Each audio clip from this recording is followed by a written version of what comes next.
صلو علی الحبیب صلی اللہ تعالی علی محمد صلی اللہ علیہ وسلم۔ برے خاتمے کے 4 اسباب۔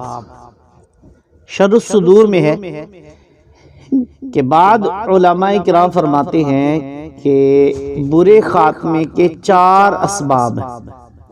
نمبر 1 نماز میں سستی، نمبر 2 شراب نوشی، نمبر 3 والدین کی نافرمانی، اور نمبر 4 مسلمانوں کو تکلیف دینا۔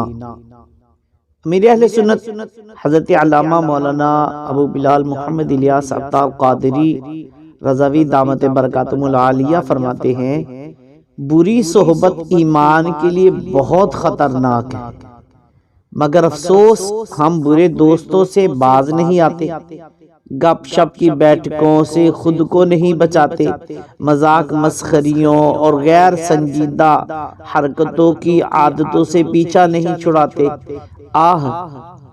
بری صحبت کی نحوست ایسی چھائی ہے کہ لمحہ بھر کے لیے بھی تنہائی میں یاد الہی کرنے کو جی نہیں چاہتا۔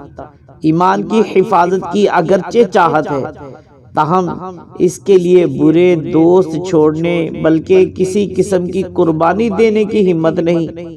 یاد رکھیے، برا دوست ایمان کے لیے باعث نقصان ثابت ہو سکتا ہے۔ ہمارے پیارے پیارے آقا مکی مدنی مصطفیٰ صلی اللہ علیہ وآلہ وسلم کا فرمان عبرت نشان ہے، آدمی اپنے دوست کے دین پر ہوتا ہے، اسے دیکھنا چاہیے کہ کس سے دوستی کرتا ہے۔ صحبت بہرحال اثر دکھاتی ہے۔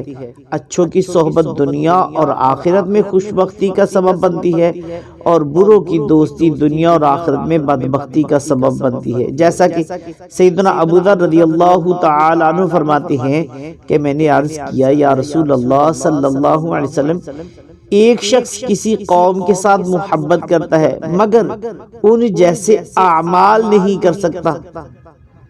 فرمایا، اے ابو ذر، تم اس کے ساتھ ہوگے جس سے تمہیں محبت ہے۔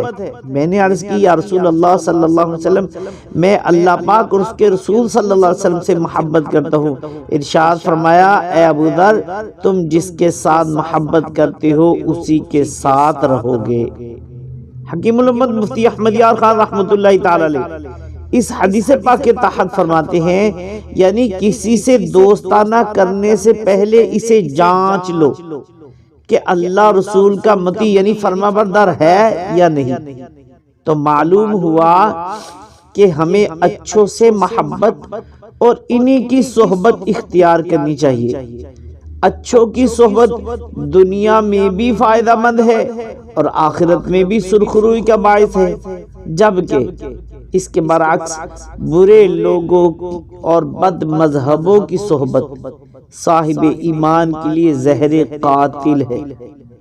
اس سے بچنا بہت ضروری ہے، اور یاد رہے، ایمان اور کفر کی ضروری معلومات حاصل کرنا بلکہ ان سب اسلامی عقائد کا جاننا ضروری ہے جن کے ذریعے ایمان آدمی پر ثابت، یعنی کہ جن کے ذریعے جو آدمی نہ ایمان پر ثابت قدم رہے، یعنی ایسے عقائد کا جاننا کہ جن کا انکار یا اقرار کرنے سے بندہ اسلام سے نکل جائے یا گمراہ ہو جائے، ان کی معلومات ضروری ہے۔